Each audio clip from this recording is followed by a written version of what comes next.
Bhaktivedanta Swami Maharaj ki Jai. Jayam Vishnupad Paramahamsa Paribrajikacharya Ashottatara Shishimad, His Divine Grace. Srila Bhaktisiddhanta Saraswati Goswami Thakur Maharaj ki Jai. Anantakoti Vaishnava Vrinda ki Jai. Namacharya Srila Haridas Thakur ki Jai. Prem Saho Shri Krishna Chaitanya Prabhu Nityananda Shri Advaita Gadadhar Shivasari Gaura Bhaktivinoda ki Jai. Shri Radha Krishna Gopa Gopinath Shyamakun Radhakun Giri Govardhan ki Shri Vrindavan Dham ki Navadvip Mayapur Dham ki Jagannath Puri Dham ki Ganga Maya ki Jamuna Maya ki Bhakti Devi ki Tulsi Devi ki Shri Harinam Sankirtan ki Jai. Grantaraj Srimad Bhagavatam ki Jai. Samaveta Bhaktivinoda ki Jai. Nitai Gaura Premanande. Hari Bol. All glories to the assembled devotee. Hare Krishna. All glories to the assembled devotees. Hare Krishna. All glories to the assembled devotees. Hare Krishna. All glories, all glories, all glories to the lotus feet of Shri Shri Guru and Shri Gauranga. Nama Om Vishnu Padaya Krishna Prastaya Bhutale Srimate Bhakti Tirtha Swamini Namane Namaste Krishna Padaya Prabhupada Ashvatatmane Shri Gaura Karuna Shakti Bhakti Tirtha Iti Namane Nama Om Vishnu Padaya Krishna Prastaya Bhutale Srimate Bhaktivedanta Swamini Namane Namaste Saraswati Devi Gauravani Pacharine Nirvishesha Shunyavadi Paschati Deshatarine. We are continuing our study of the Srimad Bhagavatam, Canto 3, Chapter 7, text number 8. This is a continuation of the discussion between Vidura and Maitreya Rishi. Om Namo Bhagavate Vasudevaya. Om Namo Bhagavate Vasudevaya. Om Namo Bhagavate Vasudevaya. Om Namo Bhagavate Vasudevaya. Om Namo Bhagavate Vasudevaya. Om Namo Bhagavate Vasudevaya. Narayanam namaskrityam naram chaiva narottamam devim saraswatim vyasam tato jayamudiraye nasta prayeshu vabhadreshu nityam bhagavata sevaya bhagavati uttama shloke bhaktir bhavati naishtaki. Before reciting Srimad Bhagavatam, we should first offer our respectful obeisances unto the Supreme Lord, Narayan, unto Narayan Rishi, the supermost human beings, unto the goddess of learning, Mother Saraswati, and unto Srila Vyasadeva, the author. By regular attendance in classes in Srimad Bhagavatam, and rendering service to the pure devotee, all that is troublesome to the heart becomes almost completely destroyed, and devotional service to the Supreme Lord becomes established as an irrevocable fact within one's heart. Thank you all again for joining. We'll chant the verse today, verse number 8. Shri Shuka Uvacha Sa Itaham Korita Shatra Tatva Jigna Sunamuni Pratyaha Bhagavachchitta Samyan Iva Gatash Maya. Shri Shuka Uvacha Sa Itiham Kodita Shatra Tattva Jigna Sunamune Pratyaha Bhagavachchitta Samyan Eva Gatas Maya. Shri Shuka Uvacha Sa itam kodita shatra tattva jigna sunamuni pratyaha bhagavachchitta samyan eva gatasmaya. Please chant.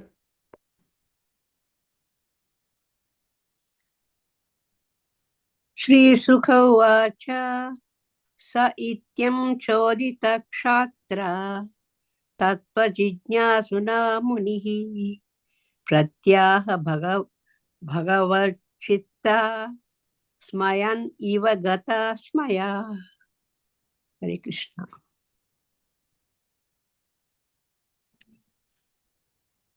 Anyone else? श्रीभगवान् श्रीशुक उवाच स ईदं क्वथितः शत्रा तत्त्वा जिज्ञासुना मुने प्रत्याह भगवच्चित्तः स्मयन् एव गतः स्मया. Thank you.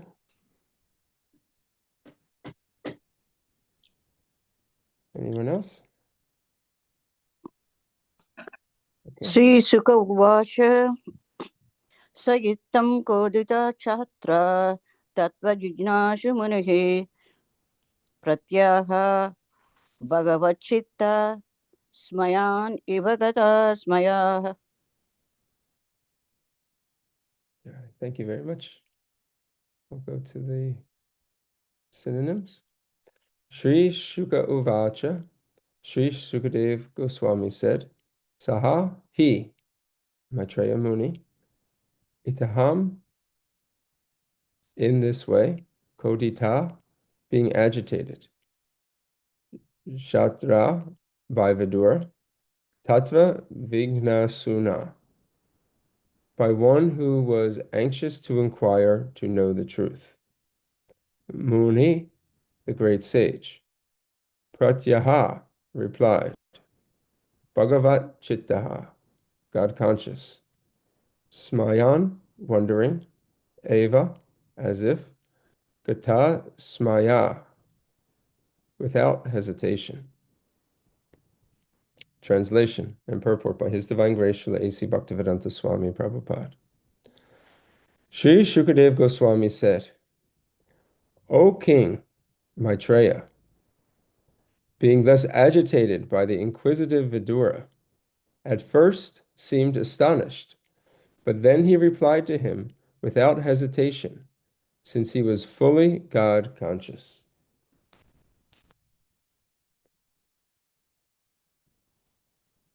Purport. Since the great sage Maitreya was filled with God consciousness, he had no reason to be astonished by such contradictory questions by Vidura. Therefore, although as a devotee he externally expressed surprise, as if he did not know how to reply to those questions, he immediately became perfectly settled and properly replied to Vidura. Yasmin vijnati sarvam evam vijnatam bhavati. Mandaka Upanishad 1:3. Anyone who is a devotee of the Lord knows about the Lord to some extent, and devotional service to the Lord makes him able to know everything by the grace of the Lord. Although a devotee may apparently express himself to be ignorant, he is full of knowledge in every intricate matter. Om Agyanatimbadandasya Gyananjana Shalakaya Chakshur Militam Yena Tasmai Shri Gurave Namaha Shri Chaitanya Manobishtam Swapitam Yena Bhutale Swayam Rupa Kadamayam Dadati Swapadantikam. Namo Vishnupadaya Krishna Prastaya Bhutale Srimate Bhaktivedanta Swami Niti Namine Namaste Saraswati Deve Gauravani Pracharine Nirvishesha Shunyavadi Paschatya Deshatarine Jaya Shri Krishna Chaitanya Prabhu Nityananda Shri Advaita Gadadha Shivasari Gaura Bhaktavrinda Hare Krishna, Krishna Krishna, Hare Hare, Hare Rama, Hare Rama, Rama Rama, Hare Hare.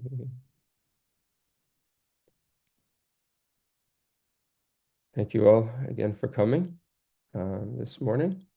We're continuing our study of this seventh chapter, third canto of the Srimad Bhagavatam, where Vidura starts out posing, proposing some questions before Maitreya Rishi, he's gone to for instruction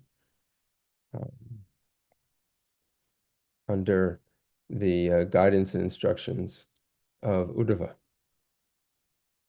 And these are actually very nice questions. They were very kind of deep philosophical questions, which would help him better understand the absolute truth, Lord Sri Krishna, his behavior, how he enters into this world, how he can be perceived in this world, why he does the things that he does, which may appear to be contradictory. And this is actually the proper way to ask questions that are from the heart, that will give us a better understanding of who is Krishna. Said that, what should one say before the spiritual master? What type of questions should one ask? They should be questions that will bring about illumination into one's life, to bring one closer to Krishna. That may be the philosophical question that one is struggling with, or it could be a question about one's own spiritual progress and difficulties one is having. But it's not the talks between a spiritual master and a disciple are not conversations that should be casual. They should not be you're not just talking about mundane subject matters, sports, weather, politics. It's very serious. And the time one has with a spiritual master is usually quite limited. And therefore, one should take full advantage. This is stated in the Bhagavad Gita in the fourth chapter. Tadvadi pranipratena pariprakshena sevaya upadekshanti te jnanam jnaninas tattvadarshana. But one should learn the truth by approaching a spiritual master. Inquire from him submissively. So, submissive inquiry, and render service unto him. The self-realized soul can impart knowledge unto you because he has seen the truth. And the next verse after that is saying, having obtained real knowledge from the self-realized soul, you will never fall down into illusion. For by this knowledge you will see that all living beings are part of the Supreme. Or in other words, they are all mine. This is the process outlined, which we see throughout the Srimad Bhagavatam, which we see the um, in the Bhagavad Gita by the example of Arjuna surrendering to Krishna. And throughout the Vedic literatures, this relationship between guru and disciple, and how critical it is in the lives of a devotee who wants to make advancement in Krishna consciousness. The spiritual master is the via medium, it is described, between Krishna and the disciple. He presents Krishna in a way that is, and he comes in the line of disciplic succession, going back to Krishna, transferring transcendental knowledge in an unchanged way, unadulterated, from Krishna, the original spiritual master, down the line from guru to disciple, guru to disciple, guru to disciple. And in that way, the spiritual master is presenting pure Krishna consciousness. From within, Krishna is with us in this material world as the Chaitya Guru, or the super soul residing within. He is the spiritual master in the form of our super consciousness. The Srila Prabhupada writes in the purport from one of our previous from the 5th chapter, the 3rd canto, fourth verse. This Chaitya Guru. But at the same time, the spiritual master also is a external manifestation of that super soul. And this is very important to understand. Spiritual master is not an ordinary person. Spiritual master is the external representation of the super soul. And therefore, spiritual master is delivering the message of Lord Krishna. Once Srila Prabhupada, he wrote in a letter to Rupanuga back in 1972. Srila Prabhupada writes, he says, regarding your question about surrendering to the super soul, he says, this surrender to the super soul is in the very advanced stage of Krishna consciousness. He says, so long as one is not advanced, then we have to be very careful to think that we are advanced. Even if we've been around for some time, we have to be very careful not to think that we're advanced. Because actually the advancement in Krishna consciousness is never ends. But Srila Prabhupada writes here, so long as one is not advanced, he has to take information and direction from the representative of the super soul, or the spiritual master. The spiritual master is the external manifestation of the super soul. Thus the Lord helps the living entity. He helps both from inside and outside. Very nice explanation by Srila Prabhupada about this.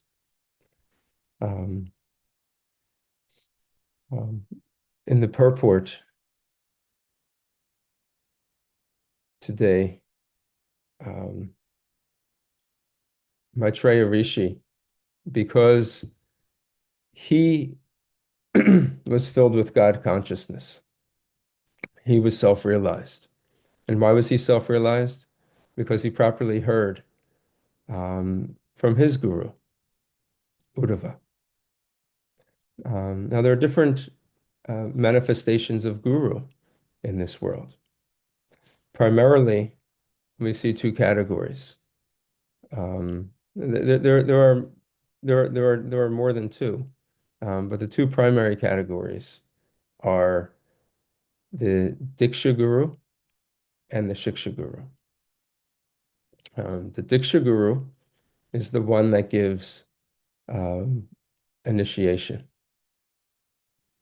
formally connects one to the Guru Parampara, and is charged with delivering the living being back to Godhead.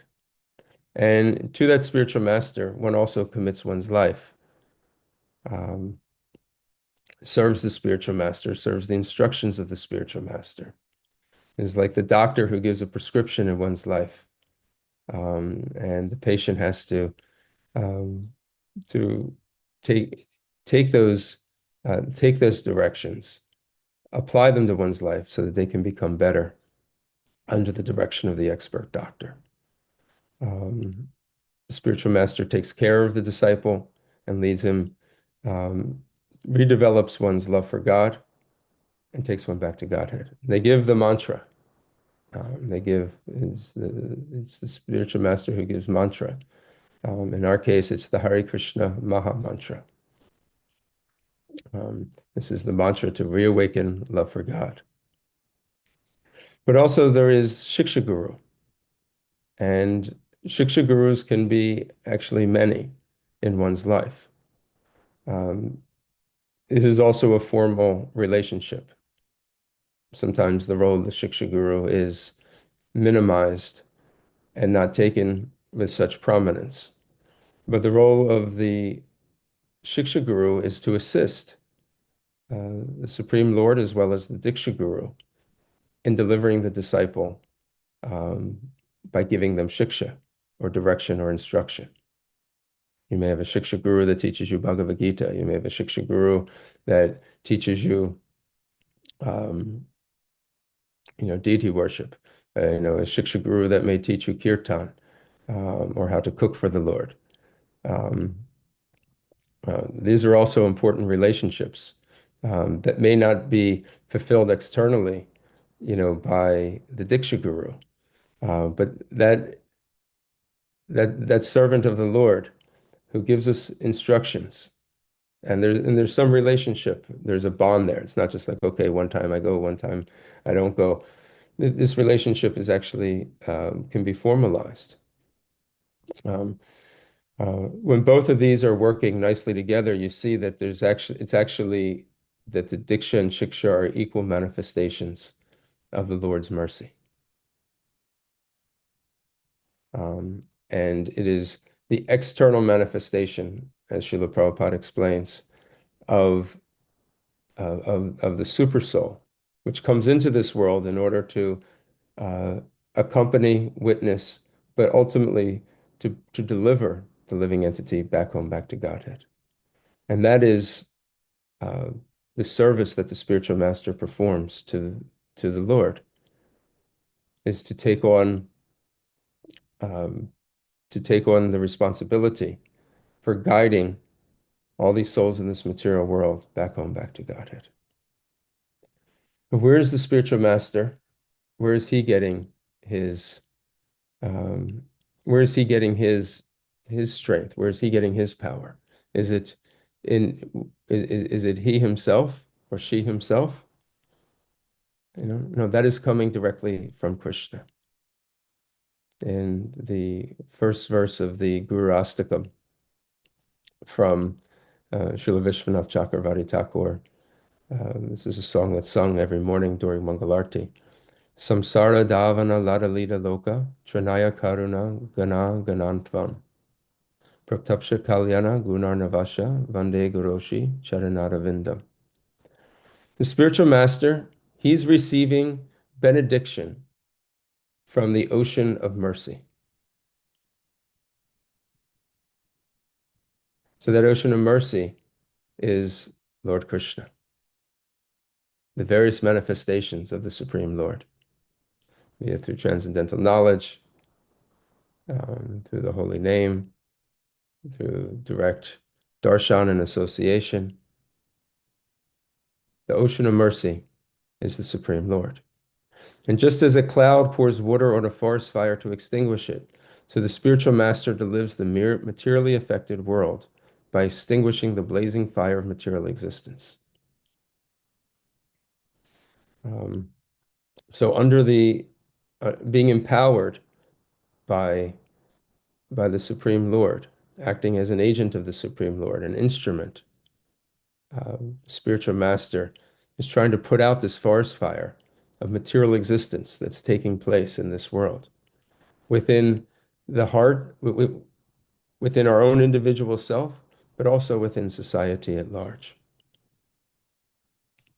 So they're always preaching the message of Lord Chaitanya, and they're also working individually with disciples, with students, to try to deliver them.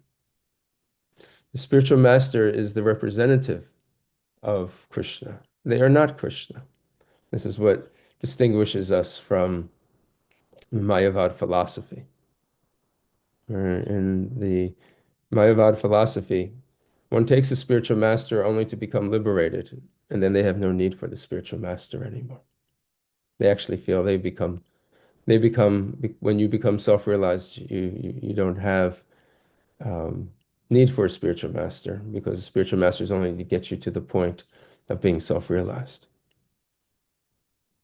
But they neglect they neglect the fact that it is only by the mercy of the spiritual master that we are able to actually come into the process of understanding. And with that mercy, if it becomes removed, we actually fall down and we become nothing. Spiritual master is a direct representative of Hari, but is not Hari directly. So in the 7th verse, it says, Shakshat Taritvena Samasta Sastra Yuktastata Bhavyata Eva Sadbi Hintu Prabhurya Priyayeva Tasha Bande Guroshi Charanaravinda.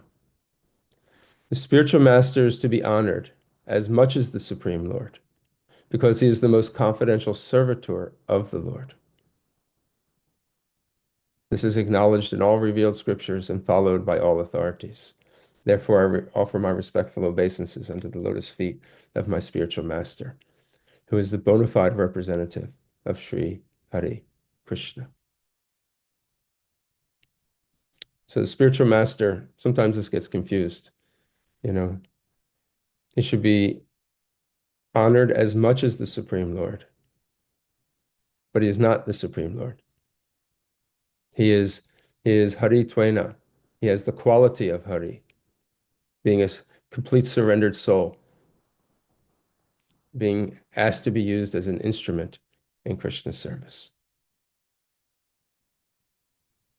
By the mercy of his spiritual master, he is used in this way.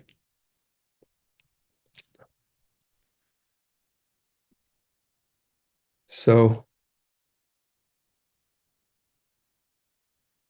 Srila Prabhupada writes in this purport that anyone who is a devotee of the Lord knows about the Lord to some extent. And devotional service to the Lord makes him able to know everything by the grace of the Lord.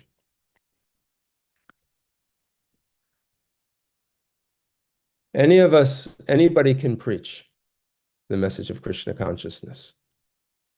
This is being saying here. Anyone who is a devotee of the Lord knows about the Lord to some extent. This should give some encouragement, especially to those who don't speak regularly on the topics of Krishna. The first thing is we want to hear. We need to hear. That is the first qualification before we speak. We need to hear. And we're also cautioned that we should be careful because oftentimes speaking brings about some recognition, and that recognition can bring about pride. People say, oh, you gave a great class. Oh, wow, you're so intelligent. And then you start thinking these things are true about yourself. So hearing is required. But at the same time, this world needs more people that will speak about the glories of the Lord. And actually, this relationship among devotees is this speaking about the Supreme Lord, his pastimes, how he works within in your particular life, being able to share that with others, ask questions so that we can further our understanding about Krishna. This is actually the core of devotees' life. Always conversing and enlightening one another about Lord Krishna. So anyone, can preach this message of Krishna consciousness to some extent.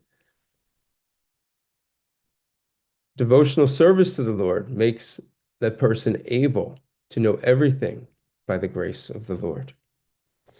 So to understand this, we need to go to the 18th chapter, text number 50, text number 55. Bhakti mam abhijanati yavanyaschasmi tattvataha tato mam tattvato gyatva vishvate tad anantaram. Krishna says, one can know me as I am, as the Supreme Personality of Godhead, only by devotional service. And when one is in full conscious of me, by such devotion, he can then enter into the kingdom of God. There is a formula to be able to know Krishna, and then to be able to present Krishna. And that is devotional service. In that purport, Srila Prabhupada says, university degrees are of no use. They're not helpful.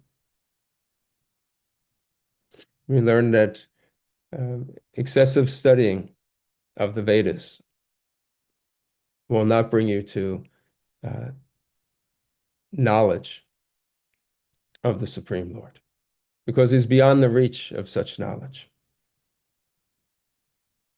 Using our mental speculation or through the process of meditation, we cannot reach the Lord. He's not attained in that way. It is only through the process of devotional service. So if we want to share Krishna consciousness with others, which we're being instructed to by Srila Prabhupada here, it's through the process of devotional service. That is the key that will unlock. Coming down through parampara. And that's why studying Srila Prabhupada's books is so important. If we read Srila Prabhupada's books on a daily basis, so much spiritual information will be available to us. We'll have so many things to talk about with others. When difficult times come, we'll know where to refer. When happy times come, we'll be able to speak about that. This is all coming from the mercy of the Lord. But in order to unlock that, it's only through bhakti. It's through devotional service. Otherwise, Krishna doesn't have to reveal it. He wants to. He wants to see this world overflooded with love of God. And he wants to use us as agents to deliver that. We can pray to be vessels to deliver such messages, to be servants of our spiritual master, servants of Srila Prabhupada, who is the preeminent Shiksha Guru for all of ISKCON. How do we serve? How do we continue this mission that he has started? These are important things for us to contemplate here.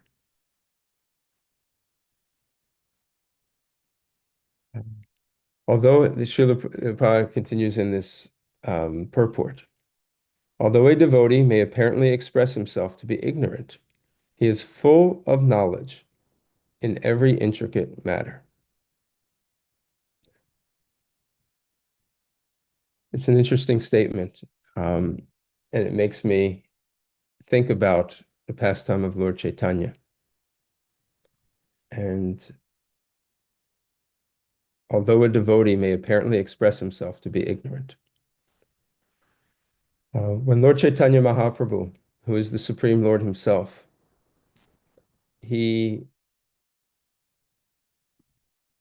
appeared as his devotee in order to teach us the proper mood, the most authentic mood of actually being a devotee.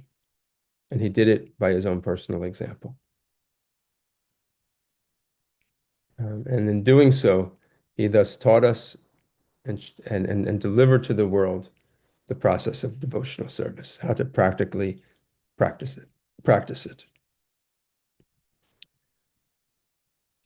When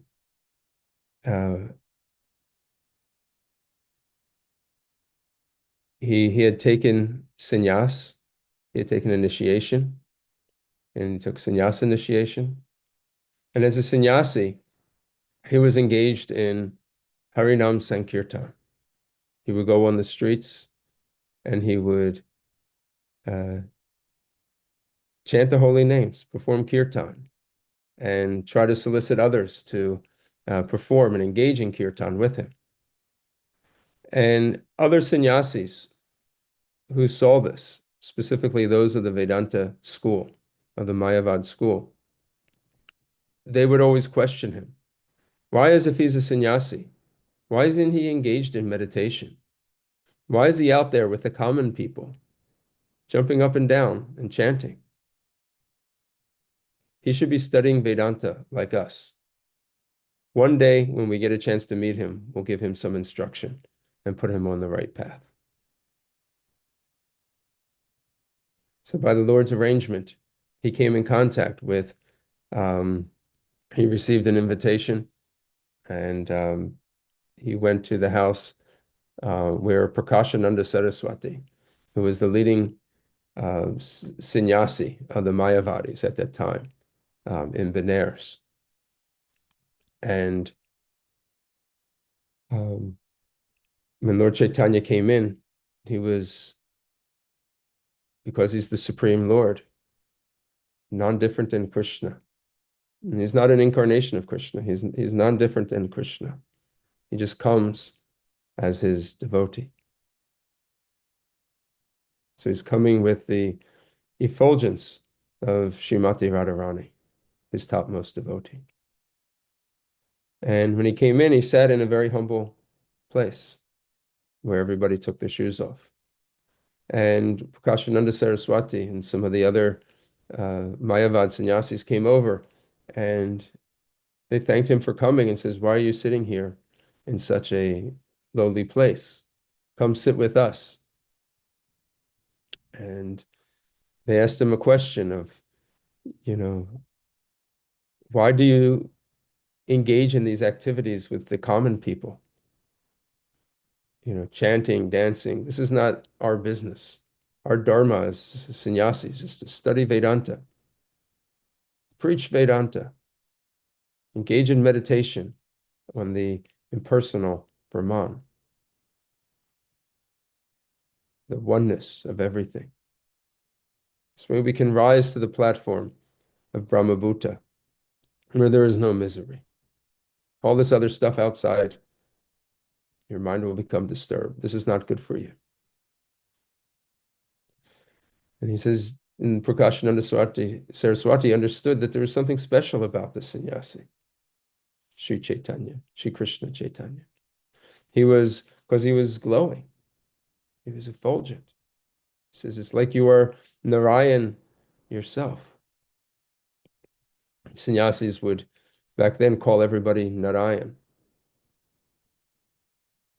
This is offensive, because we should never consider the living entity to be on the same platform of the Supreme Lord. But this is the Mayavad philosophy, that ultimately we all become Narayan.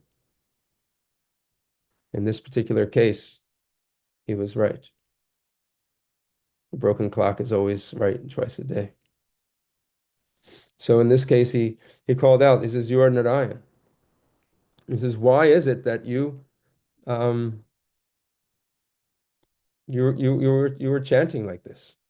And Lord Chaitanya said, "My spiritual master had instructed me." He says he considered me a great fool, and you are not qualified to study Vedanta. He says, therefore, you must always chant the holy names of Krishna. He says, by chanting the holy names of Krishna, he says, this is the essence of all Vedic mantras and hymns. Lord Chaitanya was not a fool, because he was the Supreme Lord himself, the source of all the Vedas. And he was teaching the proper way to be a disciple.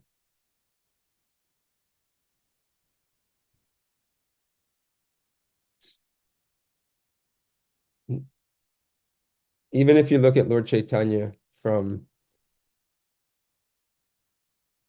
a scholastic perspective, he was certainly not a fool. As a young boy, he was called Nimai Pandit, and he would teach people Sanskrit grammar, debate, and logic. And one time, even the world champion of debate and logic, Keshava Kashmiri, came through Navadvip. And on his way, he'd have a huge procession, many followers, and he would go from city to city, and he would debate the expert philosophers of that area, and he would defeat them all. and they would all become his disciples. And his entourage continued to grow. His reputation continued to grow. And as he was coming through Navadvip, which was a place of learning, it became a question of what are we going to do? It's our obligation to stand up and to stand up to the challenge of Keshava Kashmiri.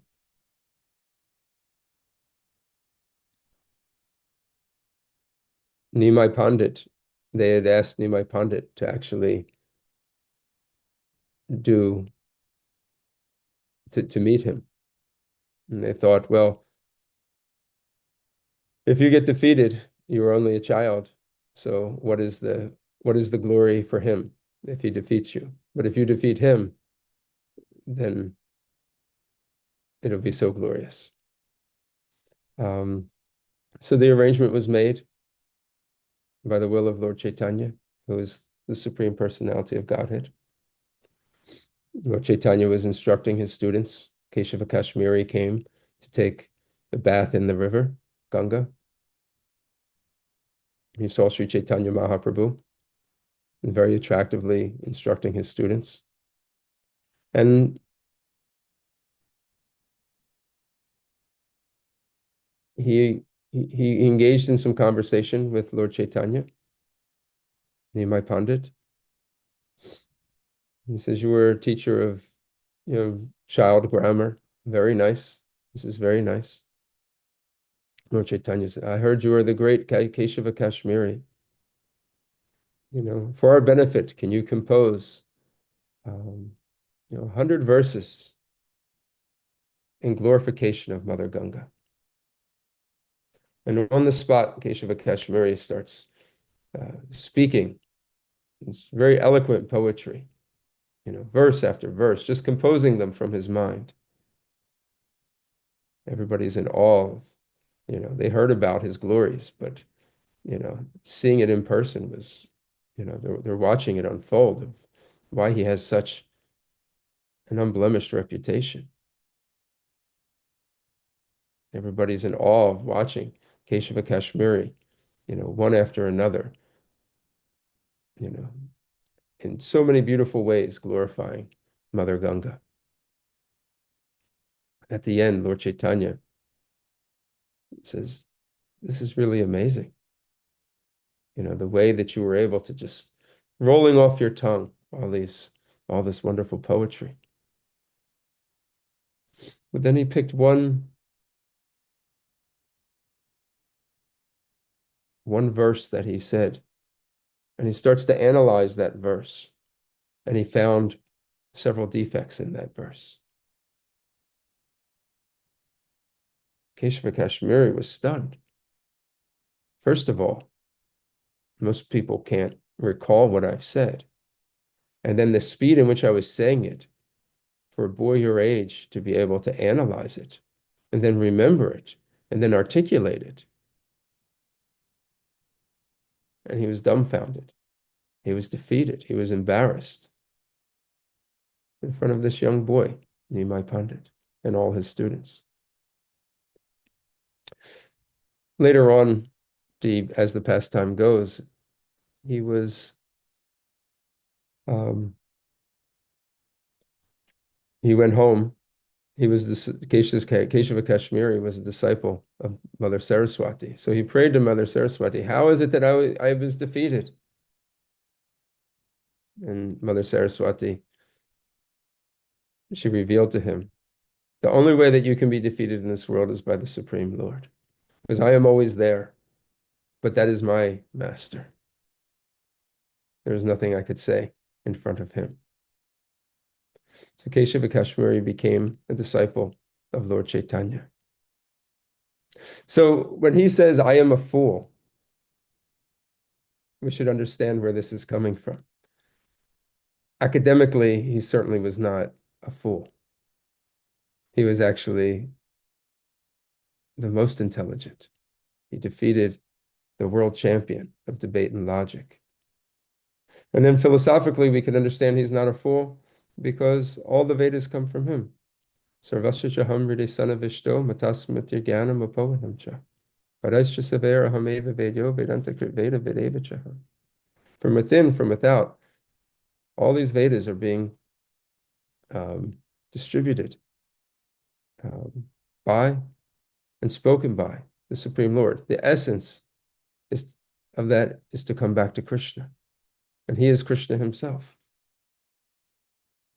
So what does it mean when he says, I am a fool? Srila Prabhupada,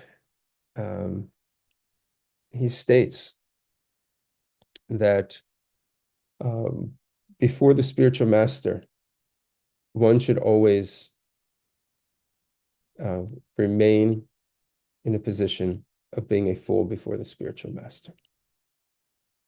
In the purport to these verses in the Chaitanya Charitamrita, Adi Lila, chapter 7, is verse 71 and 72 specifically that speak about this. Srila Prabhupada writes, only fools give up the service of the spiritual master and think themselves advanced in spiritual knowledge. In order to check such fools, Chaitanya Mahaprabhu himself presented the perfect example of how to be a disciple.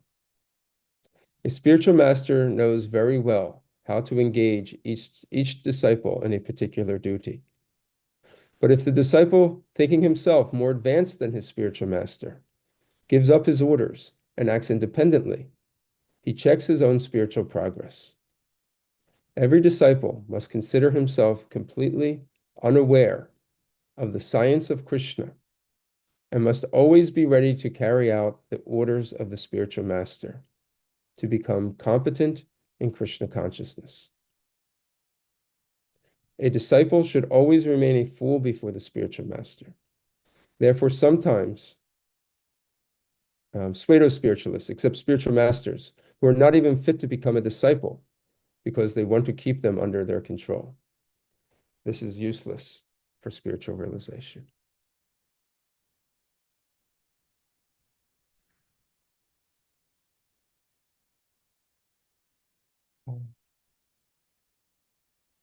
I bring this up because in the purport, Srila Prabhupada talks about this.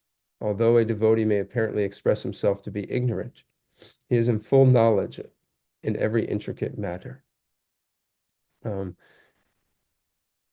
13th chapter of the Bhagavad Gita, in the discussion of what knowledge is, the first category is humility. And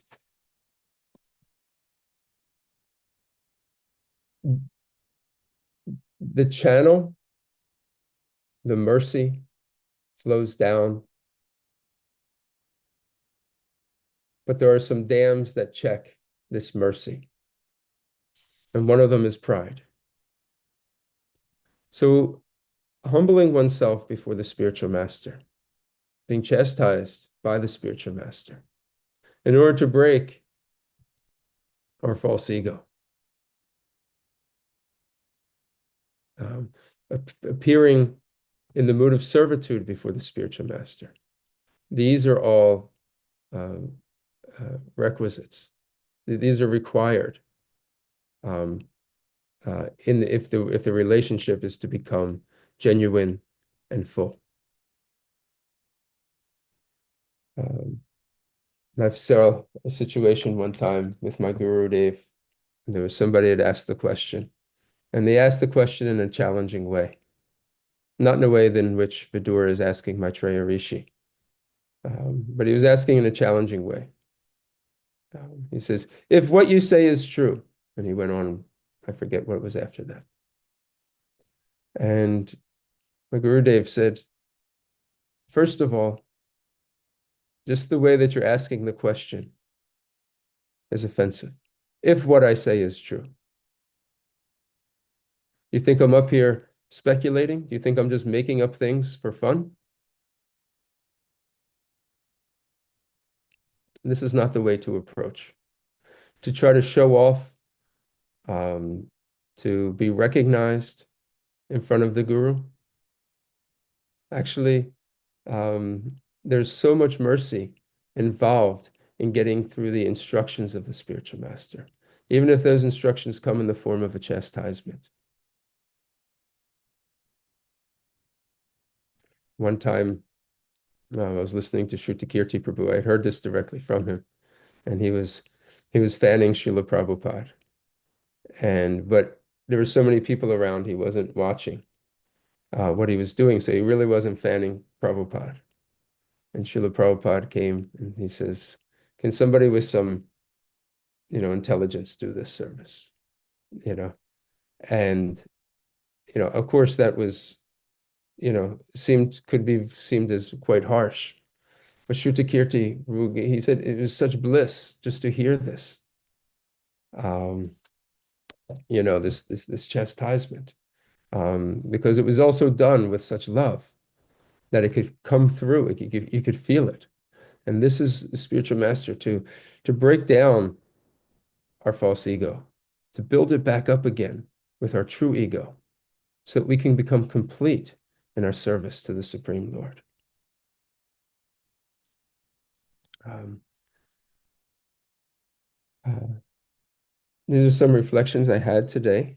I wanted to say a few words that it is also, I spoke heavily today on the topic of the spiritual master, because today is also the appearance day of His Holiness Bhakti Tirtha Swami Maharaj, who is, um, I'm a disciple of his, and I wanted to glorify some words of glorification of him today in the topic of the spiritual master, but also say a few things about him. He was born on this day in 1950, so he would have been 75 years old today. Um, he he left this world on July 27th, 2005. So this year, almost 20 years, he's not been with us in physical manifestation. I'm not sure of all the people that are um, on the call. I see some of them. Some of you probably never met him. Some of you had the great fortune to meet him. He was uh, one of the generals in Srila Prabhupada's army in preaching Krishna consciousness here in this Leela of Lord Chaitanya. He was born in a very poor family in Cleveland, Ohio. He was a child Christian evangelist, and he got recognized through um, his preaching that he would do as a child, even by the likes of Dr. Martin Luther King. He had a little bit of a handicap where he would uh, uh, stutter. If you ever heard somebody stutter, it can be quite uncomfortable, where they try to say a word. I have a little bit of it, but not not too bad. But a person that has the stuttering, they try to say something and they just can't get it out. He said, something like that. And he had this. However, whenever he spoke, though, about God, it would go away. Once at a Vyasa Puja, I have a god brother who also has a stuttering problem. And I remember him trying to give his Vyasa Puja offering, and he couldn't get it out of his mouth. Every word was a struggle. And I remember Bhakti Tirtha Maharaj, he became very emotional about this because he remembered his, challenges with it. And I remember he stood up and he put his arm around him. He says, "You just take your time. You're going to get through this." And he just kind of worked with him. And it was a big audience, in front of a bunch of people. It could have been very embarrassing for him. And just the care that Maharaj had for him. He went to Princeton University, and while at Princeton, he studied psychology as well as African studies. And while at Princeton, he became involved in Eastern philosophy and metaphysics. He had a teacher that taught him yoga. And there's a story about how he came to meet Srila Prabhupada when um, like I said, he had this yoga teacher, and he had also taken initiation from Sri Chinmoy. And he came back to his yoga teacher. And he says, I just took initiation from a Jagat Guru. The Sri Chinmoy, they say that he is the guru of all gurus. He is the guru of the world. And I've taken initiation from him. And his yoga teacher says, that person, Sri Chinmoy, is not your spiritual master. He says, I can tell you who your spiritual master is. He says, you are a bhakta. And your spiritual master is actually the spiritual master of all spiritual masters. And Bhakti Tirtha Swami, it was John Favors at the time. He says, well, who is that person? How come I've not met him yet? He says, your spiritual master is the spiritual master. He is the real Jagat Guru. And it is A.C. Bhaktivedanta Swami Prabhupada of the Hare Krishna movement. And then he said that he actually heard him refer to Prabhupada a couple times in his classes, but he had never known who this Prabhupada was. And so then he says, of the Hare Krishna movement, the people that are, on the streets, selling books, jumping up and down in bed sheets, they put war paint on their head, and banging drums. Those people have higher knowledge. So he went under the guide of his yoga teacher to go to check it out. And he went to New York. He purchased a bunch of books there. And at first he went there with a critical mind, thinking like, there's no way this can be true. Just kind of sentimentalism. And he was looking really for higher knowledge. So as he continued to go, he became convinced that actually these teachings of Srila Prabhupada, there's nothing like them that he had ever encountered. And he decided after graduation from Princeton, he moved into the ashram, began serving. He served, with Satsrup Maharaj in Dallas at the Gurukul, and he went to the, he went on traveling Sankirtan. One time he met Srila Prabhupada and he was talking to him. So Bhakti Tirtha Maharaj, he's black-bodied. And in the 60s and 70s, this was the time of civil rights upheaval in the United States, where, a lot of just fundamental human rights were not provided to people in black bodies. And due to the efforts of many in the civil rights movement, like Dr. Martin Luther King, these rights were given to think, blacks could not, black-bodied people could not sit at the same, go into the same restaurant as a white-bodied person, or they couldn't go to the same bathroom, or they couldn't go to the same, drink from the same water fountain, etc. Things like this. What to speak of job opportunities, economic opportunities, housing opportunities, educational opportunities, etc. So anyway, he recognized that actually that in the Hare Krishna movement there were some problems of racism, and he brought it to Srila Prabhupada's attention. And he said to him that, Srila Prabhupada, I'm observing, there's some problems here. And Srila Prabhupada said, oh, so people are thinking that they are their bodies? And he said, yes, yes, Srila Prabhupada. And he says, they are thinking I am this body and you are less. He says, they are in Maya. But if you are also identifying with your body in this way, he says, you are also bodily conscious of life. And he said that was a really important instruction for him, because it helped him learn to transcend that in this material world, we are always faced with the troubles that result in the body. We're always faced with different injustices, and this is always going to be there in this material world. We should understand that this is a product of the material world. And as devotees, we have to preach against it and transcend it ourselves. Srila Prabhupada wasn't condoning it. He was understanding this is part of the material disease. And don't identify too much with it. Transcend it. Be, grow beyond it. Don't encourage it, of course, but grow it. Grow beyond it.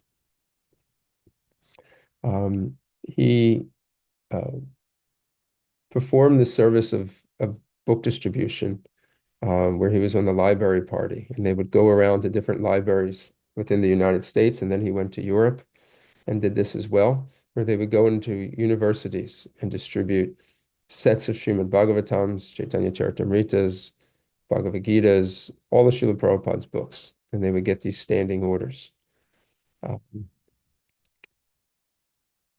He had a desire to go preach in places where Krishna consciousness had not yet reached, sometimes very difficult places, such as in communist countries in Eastern Europe. Europe was partitioned at that time, basically around Germany. West of Germany, that was all democracy. And then east of Germany, that was controlled by Russia under communism. And so he went, basically they call it the Iron Curtain, beyond the Iron Curtain. And he would live in very austere situations. He would live on trains, jumping from one train to another, a lot of times avoiding law enforcement. And if you were captured at that time, you could very easily be thrown into jail and never heard from again. And he took this risk because he believed so much in Srila Prabhupada. And if people could just get his books and read them, their lives would be transformed. These stories are just, they're so adventurous. He would chant his japa, he would say in the bathroom stall, he would have to stand on top of the toilet seat so no one would see that his feet are there. He would sleep very, very little. Sometimes he would eat, a banana and a carrot and some peanuts every day while he was out on the road. Extremely austere lifestyle, always running from the KGB or other, police that were trying to identify people that had infiltrated the country. Religion was not allowed at that time. And Srila Prabhupada very much appreciated the effort so when he was initiated, his initiated name was Ganesham. And when he became a sannyasi, his name was Bhakti Tirtha Swami. He took sannyas in 1979. Now, he had met Srila Prabhupada again when Srila Prabhupada was in England toward the end of his life. And Srila Prabhupada would read his letters of his book distribution adventures. He would write to Srila Prabhupada on a regular basis. And Srila Prabhupada would often have a devotee read his letters to him while he was taking his lunch. And one day, Srila Bhakti Tirtha Ganesham Das Brahmachari went to go see Srila Prabhupada in England and read him his own letter. And Srila Prabhupada stood up and he thanked and gave him a hug, and he thanked him, for, basically putting his life on the line for spreading the movement. In 1979, he took sannyas and he went to Africa and began to preach in Africa. Srila Prabhupada had a desire to spread the African, to spread Krishna consciousness in Africa, and specifically amongst the African people, not just Indian people that had immigrated to Africa, but to the actual African native people. And he felt that he was called to do that. The way he was called to do that was interesting. I'll tell you the story really quickly. He had a dream one night and he was massaging Srila Prabhupada in the dream. And while he was massaging Srila Prabhupada, there was a loud knock on the door. And Srila Prabhupada said, "Who is that?" Bhaktitirtha Maharaj told Srila Prabhupada, "I don't know, but whoever it is, they're disturbing me because I'm massaging you and they'll have to wait." And again, a louder knock on the door. And Srila Prabhupada said, "Please get that." And who is that? And he says, "They'll have to wait because I'm massaging you and I don't want to interrupt your massage." And finally, the loud got louder and louder and louder and louder. And um, Srila Prabhupada finally told him, "Please answer the door." So he answered the door, and all of a sudden, coming in were all these people from all these African people came rushing in the room, and they all, when they rushed in the room, they all fell at Srila Prabhupada's feet. And then he realized that this was his calling, that he was supposed to go to Africa and deliver, the African countries, to Srila Prabhupada.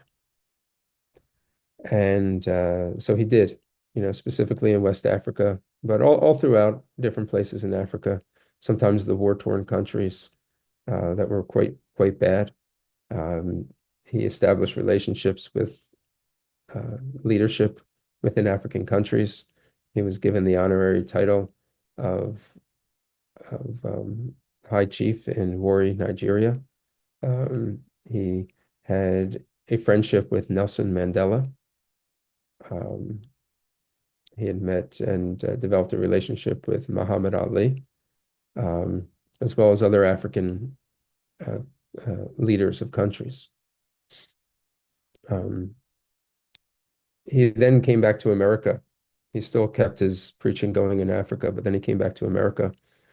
And he began preaching in a way. He saw that the world was changing, and that Srila Prabhupada's books needed to be presented, and the method in which they needed to be presented to a much broader audience than what was being done right now.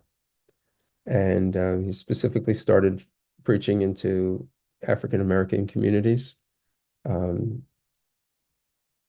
Many of those communities that had attraction to mysticism, and he began writing books that would cater to their mindset. And he he wrote quite a bit, and he's um, uh, uh, he had different categories of books. He has a series called the Beggar Series, which are prayers and just him pouring out his heart. He has a Spiritual Warrior series, which is techniques on how to apply spiritual knowledge in modern life. He has a leadership series called Leadership for an Age of Higher Consciousness. And then he has a reflection series, which are his reflections on sacred teachings. He moved to Gitanagari. At one point, he established his base there because he wanted to help revive the farm community, knowing that it was very dear to Srila Prabhupada. His kirtans were out of this world. I mean, if those of you, I don't know if could remember his kirtans, he had so much energy, and he poured so much. He engaged everybody in his kirtans, and I remember Rath Yatra, New York Rath Yatra. He would lead kirtan from the beginning to the very end, and at that time, the Rath Yatra was actually another hour longer. He went back another maybe 15 blocks it started. And then it was just the ecstasy that he brought into these kirtans was just tremendous. Um, uh, uh, I had the good fortune of being able to serve him on a very few circumstances. Uh, but his preaching had become uh, called into question by some devotees, because it had never really been done before. In today's time, it would be considered to be quite normal. But back then, he was venturing into a preaching arena, which people felt was maybe a little bit um, outside of what Srila Prabhupada had taught. And why aren't you just presenting directly what Srila Prabhupada had taught? And he spoke on things like relationships. He spoke on things like love and the importance of having love in our life, and how it's required to have, to be able to sustain our spiritual lives. He talked about being able to balance our lives. But he also talked about issues that um, people of the world were interested in. And he came to Philadelphia several times to preach. We arranged some programs for him in the what is now the Bhakti Garden. They were really well attended. And I had asked him, I said, Gurudev, sometimes people are criticizing, saying, you're speaking things that are not, you're speaking things from psychology and things like that. And you're not just giving classes directly on Srila Prabhupada's teachings. And I said, how do I answer this when people, question me about why you're doing this? And he said that um, you have to understand the principle of yukta vairagya, you know, utilizing everything in Krishna's service. He says it's dangerous and not everybody can preach like this because many people that may preach like this could fall down. He says, so you have to be very strong in your sadhana. He said that was the first one. He said the second is you have to understand that what is secondary and what is primary. And you have to use the secondary in service of the primary. Ultimately, everything comes from Krishna. And if one has that consciousness, then one will not be disturbed when utilizing everything in Krishna's service. And I said, lastly, you have to pray to Srila Prabhupada so intensely every single day that to please protect me from Maya, because Maya is so strong. And I had, this is the last thing I'll say. One of the preaching arranged activities that we set up, events when he was here, it was a conference for men in an African American community. It's near the Bhakti Garden. Haryashra Prabhu had some connections there. And it was a large event. It was pre-planned. And Haryashra Prabhu was actually supposed to be the keynote speaker on spirituality. So it was men's health. They talked about all different types of ailments and, cures and types of, physical and mental activities that people should do. And at the end, there was going to be an address by a spiritual leader. This is primarily a Muslim community. And because of Haryashra Prabhu's, the restaurant, and many people would eat there, he became known as a spiritual figurehead and had a lot of respect in that area. And Haryashra Prabhu said, I'm going to have, just so happens that that same day, one of my mentors, Bhakti Tirtha Swami, is going to be here. And they agreed to let him speak instead. However, among some of the people in the community that were spiritual leaders in the Muslim community, they became quite concerned about this and a little bit envious. And Bhakti Tirtha Swami was preaching so nicely. I mean, he looked so wonderful. He came, he had a Nehru suit on, a saffron Nehru suit and a garland, and he began speaking about, he just was speaking their language. He had this ability to speak your language wherever you were and somehow bring it to love of Godhead. He had this just this gift to be able to do this so seamlessly. And he was speaking, and you could tell the audience was really buying into what he was saying. And at the end, he actually called for questions. This is something that's unique to devotees, is we ask for questions at the end. A lot of religious services, they don't ask for questions at the end. So he asked, are there any questions? And there was this one leader of that community, a Muslim guy. I know him. His name was Bodhis because he used to come to the restaurant. And he was a nice guy, but you could tell that he felt a little bit threatened. And he asked a question that was very challenging to Bhakti Tirtha Swami. And it was almost like a gotcha question, a question in which you knew that he wasn't going to know. Some really abstract question about something in Africa and, what it's doing to the global economy. And, he really put him on the spot. And Maharaj, it made me think of this here because Maitreya Rishi was asked these questions, and it says that he was in shock. He was kind of put a little bit, back for a second, but then he settled himself and realized that, everything will come through um, in Krishna consciousness, that through the purity of his connection with Krishna and his spiritual master, everything that he needs to know will come through. And he gave this answer that was, I didn't understand, where it was coming from, but he gave this answer that was so complete and it was, accurate. It addressed his, specific question as well as overarching questions.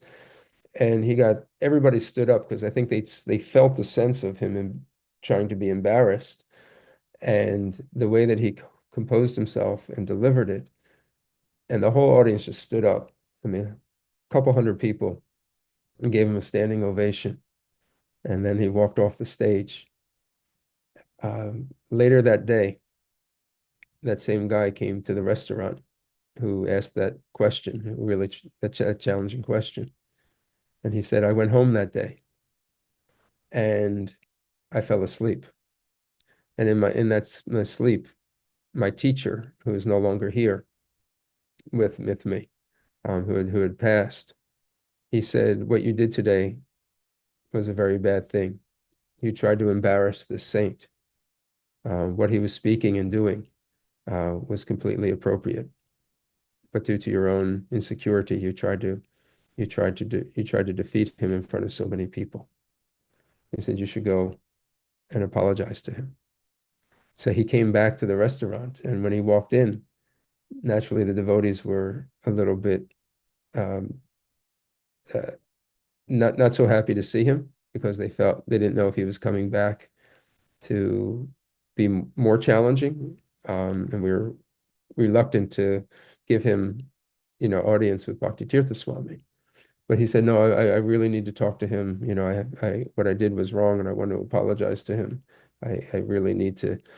So we allowed him to go upstairs on the third floor where Maharaj was staying and meet with him. And he came back. He had tears in his eyes. And he says, this is the most kind man. What I did to him was so inappropriate, but yet he was so understanding and forgiving of me. And Bhakti Tirtha Swami told him, he says, I don't come to take anything. I only come to give. He says, whatever service I can render to you to help you in your community to make it become spiritually stronger, I'm at your service. Um, anyway, these are some of the glories. It's getting late. I apologize, and thank you for those that stayed on. But these are some of the glories of Bhakti Tirtha Swami Maharaj. This is the birth of his actual birth date.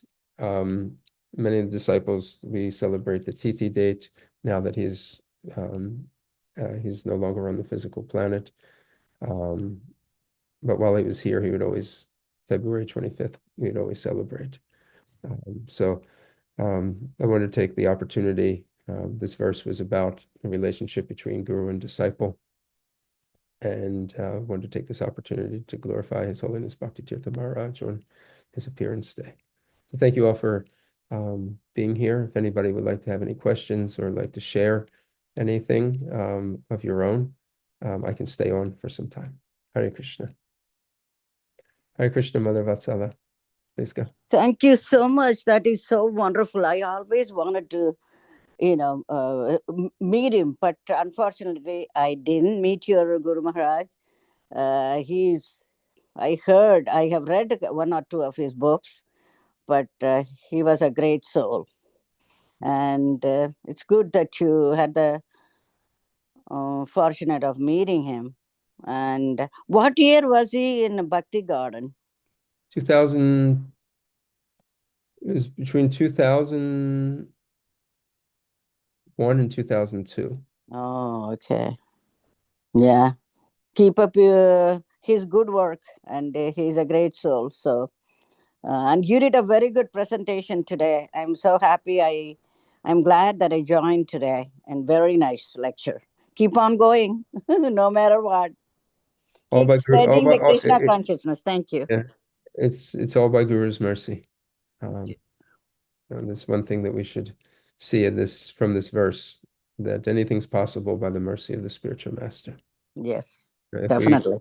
if we say anything, mukam karati vachalam fangam nai gegiram yakripa tamaham vande Sri Guru Dinatarinam. By the mercy of the spiritual master, who's getting, his mercy, from the ocean of mercy. Yes. It's all flowing down from Krishna.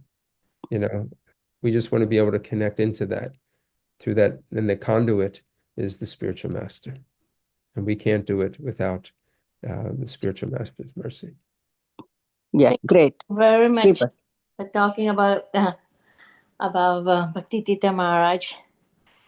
I feel so fortunate to have his association back in Africa in the 80s. He was the zonal secretary there. And when he come there, he was so, he was so caring and so loving and so, to us. And we got to go to so many programs together. And he was really, really, really caring to us, to me and my daughter's dad. So we were very fortunate. Sorry, my grandson in the background. See, he was really, really, really nice to us. So, and I really thank you very much for telling all these stories, and how he's preaching activities, and he was really very dear to Srila Prabhupada. Actually, like Prabhupada get emotional when he heard how many books he was distributing. It, that's really very touching to me. And Prabhupada was always like recognizing his service, and was really, really, yeah, allowing, his Prabhupada was really like giving him a special mercy. And he went to Russia when there was nobody's preaching there, and he went, like you already said, he went to so much austerities just to give Krishna consciousness. He, from the very beginning, and he was very, down to earth, very humble, and always respecting all the devotees. And he was dear to everyone, and nobody, everybody who knows him knows that Bhakti Tita Maharaj is one of the kindest and most loving person. And I really miss him today. Like you're talking to him, I can envisioning him, and I always accept him in my heart. Like a Siksha Guru. Like a Siksha Guru, because he was really guiding us when we came to America. Also, then we went to the, in Washington. He has a center in the cities there, Washington D.C. We went and see him, and that time he had the beautiful deities of Radha Krishna, and he was just taking care of his deities. Then he invited us and received us so nicely. And whenever he sees us, he always has his big wide smile, and asks us how are you doing. And he came to North Carolina with so many of his disciples there. Also, we got to have his association, and they have, that time they have Guru Puja. So they have Guru Puja of two gurus like Bir Krishna Maharaj and him, and all his disciples and all the disciples of Bhakti Tita Maharaj. Was such a wonderful program we had. And he was actually, when he was leaving the body, so many devotees from North Carolina. We drove all the way to Gitanagari just to have his association. And I thought he forgot me, because when I went to Gitanagari, he was on the wheelchairs or something. And then he just looked at me and smile and say, "How are you doing?" And he still, he's very caring. And I don't know how to express my my gratitude for his association. So he was such a wonderful devotee of Srila Prabhupada and Krishna. So whoever has, like you have him as his guru, you're very fortunate. Thank you so much for sharing that. That was wonderful. I would love to hear more about your association with him in Mauritius. Was it Mauritius? Were you in Africa? Did you say? Yeah, it is in Africa. I was in Kenya, Kenya. Nairobi, Okay. Nairobi, Kenya, Okay, and yeah. Mombasa. There's two. He was a zonal secretary. He was not guru even that time. It was back, in 1980. You know. Thank you, Mataji. Thank you. Mother Subhadra, please share. Hare Krishna Prabhu, thank you very much for your wonderful class and sharing so many nectars about Maharaj. We had the opportunity to see him in Cleveland. He used to come to Cleveland so much. Beautiful.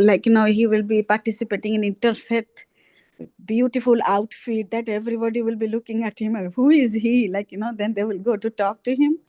And also, I was listening to His Holiness Jayapataka Swami Maharaj one time. He was telling that how you were saying that Prabhupada, how much he appreciated Maharaj's service. So, Guru Maharaj was telling that he one day, Srila Prabhupada called all his disciples and said that, oh, Ghanashyam is going today, here, all the risk he takes. And he's like, please bless him and pray for him. He called everybody. And then everyone is like, Srila Prabhupada, you are blessing him already. You are praying. We don't have that qualification to do that. Srila Prabhupada is like, no, every devotee has the qualification to bless and pray. So please pray for him and bless him so that he can go and become successful in his preaching movement. So I heard that from Jayapataka Maharaj, that how everybody used to pray for him, that he was taking so much of risk.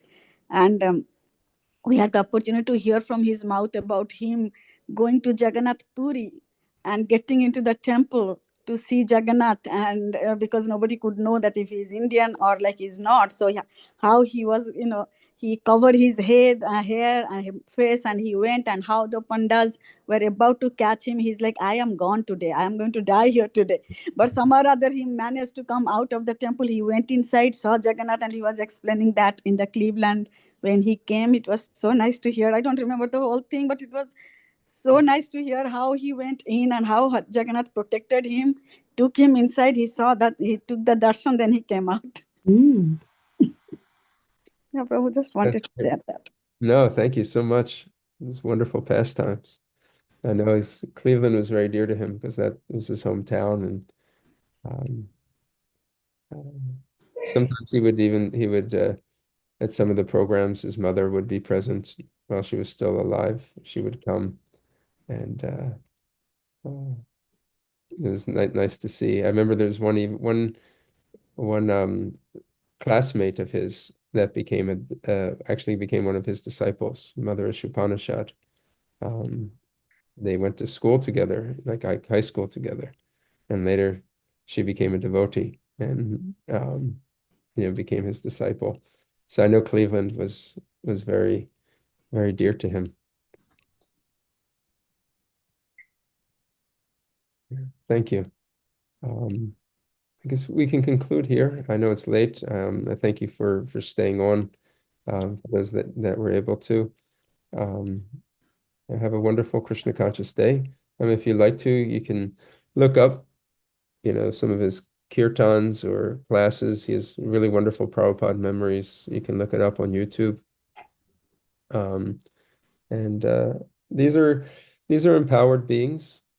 And their examples are what we should be following. All these wonderful spiritual masters, life dedicated to the service of the Lord, their behavior in which they conduct themselves are examples of how we should also follow. Their devotion, their sadhana, their preaching, the way that they explain things, their devotion in which they do everything. Um, you know, these great souls that are on this planet and that have been on this planet that we've been able to get association from. We should really soak it up as much as we can. So days like today, on appearance days, it's good to reflect back on it and say a prayer for mercy. Hare Krishna. His Holiness Bhakti Tirtha Maharaj ki jai. Srila Jai. jai.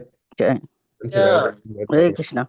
Thank you so much, Yes, Prabhu, you for gave the sharing. class in Prabhu. Thank spiritual you very master much. only today. Very nice. Very nice, Prabhu. class. Hare Krishna. Hare Krishna.